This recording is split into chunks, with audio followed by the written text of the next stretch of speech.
తాకట్లో ఉన్న మీ బంగారాన్ని విడిపించి ఆ రోజు ఆన్లైన్ రేటుకి కొంటాం. Sharma gold company. యుద్ధం చేయాల్సిన పని లేదు. యుద్ధం చేస్తామని హెచ్చరిస్తే చాలు పాకిస్తాన్కి ప్యాంటు తడిసిపోతుంది. పహల్గామ్ దాడి తర్వాత ప్రధాని మోదీ చేసిన వ్యాఖ్యలు, ప్రభుత్వం తీసుకున్న నిర్ణయాలు పాకిస్తాన్ను ఉక్కిరి బిక్కిరి చేస్తున్నాయి. యుద్ధానికి సిద్ధమంటూ పైకి గాంభీర్యాన్ని ప్రదర్శిస్తూనే లోపల మాత్రం వణికిపోతుంది.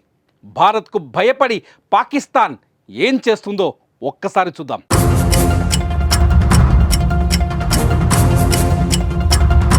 పహల్గామ్లో ఉగ్రదాడి పాకిస్తాన్ పని అని భారత్ చాలా స్పష్టంగా చెప్పింది. ప్రపంచ దేశాలన్నింటికీ అర్థమయ్యేలా చెప్పింది. అదేంటో తెలుసా? ఫస్ట్ సింధు జలాల ఒప్పందాన్ని రద్దు చేసింది. 1960లో సింధు జలాల ఒప్పందం జరిగింది.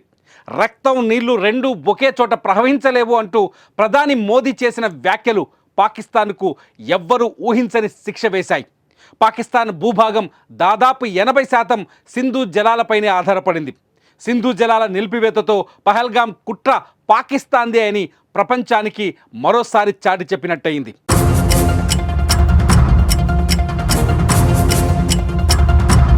అంతేకాదు అటారీ సరిహద్దును మూసివేసింది. దీంతో రెండు దేశాల మధ్య ప్రయాణాలు, వాణిజ్య వ్యాపార రవాణా పూర్తిగా నిలిచిపోయింది. ఇటు పాకిస్తానీ పౌరులకు వీసాల జారీని నిషేధించింది. దీంతో రెండు దేశాల మధ్య ప్రజా సంబంధాలకు చెక్ పెట్టినట్టయింది. అంతేకాదు ప్రత్యేక వీసా ఉన్న వాళ్ళు వెంటనే దేశం విడిచి వెళ్ళిపోవాలని హెచ్చరించింది. హోంమంత్రి అమిత్ షా అన్ని రాష్ట్రాల ముఖ్యమంత్రులకు ఫోన్ చేసి పాకిస్తానీలను వెంటనే పంపించేయాలని ఆదేశాలు జారీ చేశారు. దీంతో మన దేశంలో పాకిస్తానీలు వెళ్ళిపోక తప్పని పరిస్థితి ఏర్పడింది.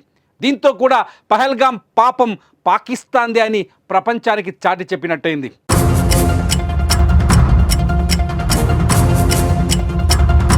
మరోవైపు ఇస్లామాబాద్లో ఉన్న భారతీయ హైకమిషన్ను మూసివేసింది.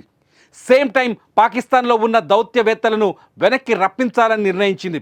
అదే సమయంలో ఇటు భారత్లో ఉన్న పాకిస్తాన్ సైనిక సలహాదారులను పర్సోనా నాన్ ట్రాగా ప్రకటించారు. వారిని దేశం విడిచి వెళ్ళిపోమ్మని ఆదేశించారు. దీంతో పాకిస్తాన్ను ప్రపంచ దేశాల ముందు దోషిగా నిలబెట్టినట్టయింది.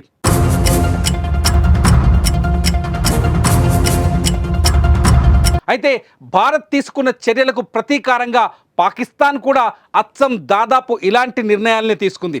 నిజానికి సింధు జలాల నిలిపివేత పాకిస్తాన్ను ఉక్కిరి బిక్కిరి చేస్తోంది.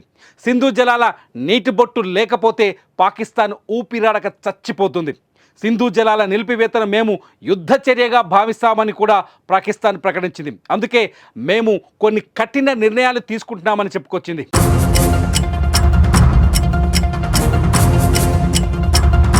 పాకిస్తాన్ ప్రకటించిన కఠిన నిర్ణయాల్లో మొట్టమొదటిది వాఘా సరిహద్దును తక్షణమే మూసివేయటం. భారత్ అటారీ సరిహద్దును మూసివేస్తే పాకిస్తాన్ వాఘా సరిహద్దును మూసివేసింది. ఇప్పటికే పాకిస్తాన్లో ప్రవేశించిన భారతీయులంతా ఏప్రిల్ 30లోగా దేశం విడిచి వెళ్ళిపోవాలని చెప్పింది. అచ్చం భారత్ చెప్పినట్టే. సిక్కు యాత్రికులకు తప్ప మిగతా వారందరికీ సార్క్ వీసాలన్నింటినీ రద్దు చేస్తున్నట్టు ప్రకటించింది. అంతేకాదు పాకిస్తాన్లోని భారత రాయబార కార్యాలయంలో ఉన్న భారత సైనిక, నౌకాదళ, వైమానిక దళ సలహాదారుల పోస్టులను రద్దు చేసింది. వారిని కూడా పాకిస్తాన్ విడిచి వెళ్ళిపోవాలని ఆదేశించింది. ఇస్లామాబాద్లో ఉన్న భారత రాయబార కార్యాలయం సిబ్బందిని 30కి తగ్గించింది. భారతదేశానికి చెందిన భారతీయులు నడిపించే విమానయాన సంస్థలను పాకిస్తాన్ గగనస్థలంలోకి అనుమతించబోమని చెప్పింది. భారత్తో అన్ని రకాల వాణిజ్య సంబంధాలను నిలిపివేసింది. అంతేకాదు భారత్ నుంచి పాకిస్తాన్ మీదుగా జరిగే వాణిజ్య కార్యకలాపాలను కూడా ఆపేసింది.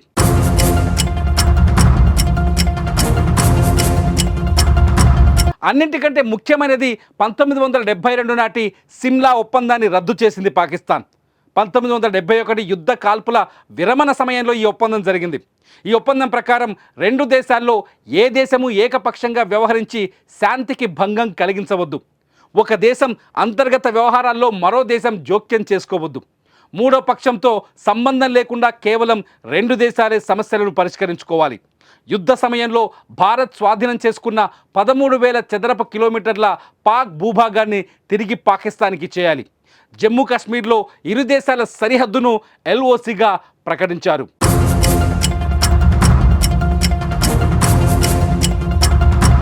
పాకిస్తాన్ సిమ్లా ఒప్పందాన్ని రద్దు చేసుకుంటే కొన్ని దుశ్చర్యలకు పాల్పడే అవకాశం కలుగుతుంది. కశ్మీర్ అంశాన్ని అంతర్జాతీయ అంశంగా మార్చే ప్రయత్నం చేస్తుంది. కశ్మీర్ వివాదంలో మూడో పక్షాన్ని జోక్యం చేసుకునేలా చేయొచ్చు. అంటే ఐక్యరాజ్య సమితి లేదంటే చైనాను రంగంలోకి దించొచ్చు. అంతేకాదు ఎల్ఓసికి కట్టుబడాల్సిన అవసరం ఉండదు. నిజానికి ఇప్పటికే పాకిస్తాన్ ఎల్ఓసిని ఉల్లంఘిస్తూ వస్తోంది. పదే పదే కాల్పులు జరుపుతూనే ఉంది. సిమ్లా ఒప్పందంతో ఇవి మరింత జరిగే అవకాశం ఉంది. అంతేకాదు భారత్ నుంచి అమెరికా లేదంటే ఇంగ్లాండ్ దేశాలకు వెళ్లే విమానాలు పాకిస్తాన్ గగనస్థలం నుంచి ప్రయాణించలేవు. ఫలితంగా విమాన ప్రయాణాలపైన ప్రభావం పడే అవకాశం ఉంది.